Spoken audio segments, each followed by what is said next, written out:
The art of evoking suspense, while keeping viewers on the edge of their seats, is an intricate one at that.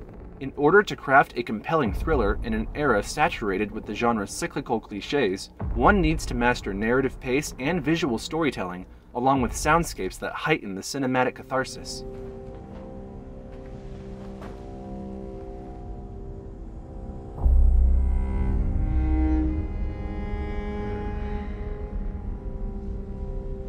Few filmmakers do this better than Denis Villeneuve, who entered the limelight with his critically acclaimed monochrome drama Polytechnique and his revelatory war thriller Incendies. However, it was his English-language debut Prisoners that revealed Villeneuve as a modern master of suspense, with a plot laden with moral perplexities, religious symbolism, and complex characters, each of whom are trapped in their own inner worlds. It looks more like a maze than a map. He's got a thing for mazes.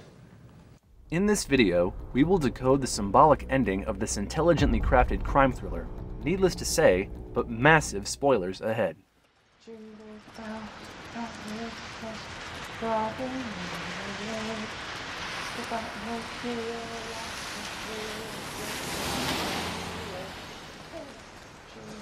The opening shot of the film features Keller Dover on a deer hunting trip with his teenage son Ralph. This sets the tone of Prisoners right from the first frame. Life is a hunt, in which you're either the predator or the prey.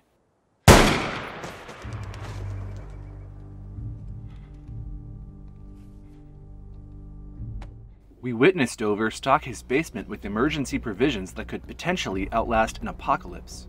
A survivalist and devout upholder of religious faith, Dover's ever-preparedness for the worst is rooted in his desire to protect his family. However, things take a murkier turn when his daughter Anna vanishes along with her friend Joy after taking a trip across the street in search of Anna's red whistle, a symbolic Chekhov's gun that returns to haunt Dover in the film's final moments. Detective Loki is introduced in a noir-addled shot, and the aura of bleak ennui is heightened when he detains a possible suspect for the kidnapping case, Alex Jones, a socially inept and mentally challenged man. Where'd you put those girls? You hear me?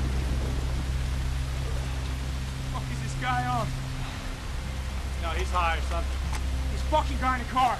From here on, the plot unravels in a visceral way, and the stakes could not be higher.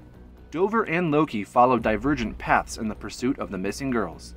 While Loki is determined to follow the trail of tangible evidence, Dover acts purely out of fatherly instinct, with a sense of conviction and retribution that feels justified and morally conflicting at the same time. One of the main questions we're left with after the final moments of the film is, does Loki manage to rescue Dover? During the climactic final moments of the film, Dover is drugged, wounded, and imprisoned in an underground pit by Holly, which is hidden by a car in her driveway. While the audience is treated to a heart-thumping confrontation between Loki and Holly, in which the detective manages to shoot the kidnapper and save Anna, Dover's fate seems uncertain, as he is trapped in a literal prison, left only with his daughter's red whistle, a symbolic culmination of his anguished psyche.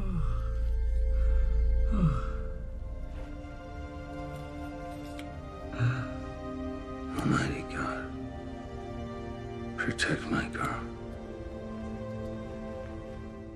Faith, or a lack thereof, is a propeller for character motivations in Prisoners. Dover, armed with his faith in God and the mercurial wrath of a distressed parent, chooses violence, brutally torturing Alex with catastrophic consequences.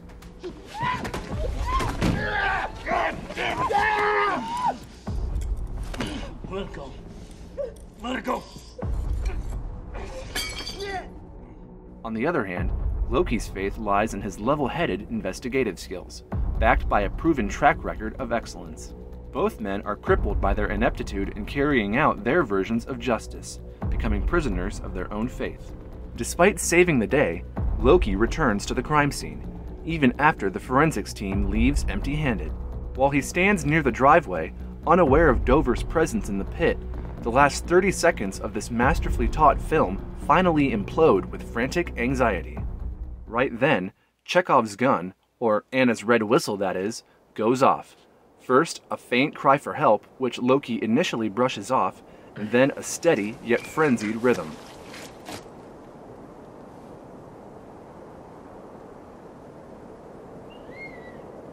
As realization dawns on Loki's face, the camera cuts off. By ending the film at this particular moment, Villeneuve proves himself yet again as a maestro of perfect storytelling. Throughout Prisoners, we are witnesses to Loki's compulsive persistence and Dover's survivalist resilience, which eventually pays off in the film's final moments. Detective Loki has heard the whistle go off, and owing to his nature, beyond a shadow of a doubt, he will rescue Dover from the pit. The whistle transforms into a ray of momentary hope. Only momentary, as it is most likely that Dover will go to jail for his crimes against Alex.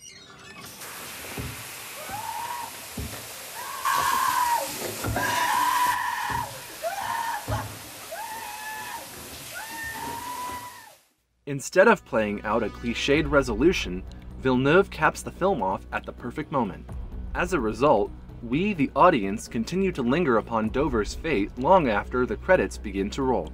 It's difficult not to speculate what lies ahead for Dover, for though his family is safe, he, a broken man, plagued by sin and repentance, does not have the luxury to continue safeguarding the ones he is so fiercely protective of. The ending instills a sense of lingering anxiety and a morbid curiosity in all of us. This way, the narrative assumes a life of its own, living in our minds while branching off into divergent paths, creating a unique labyrinth in its own right.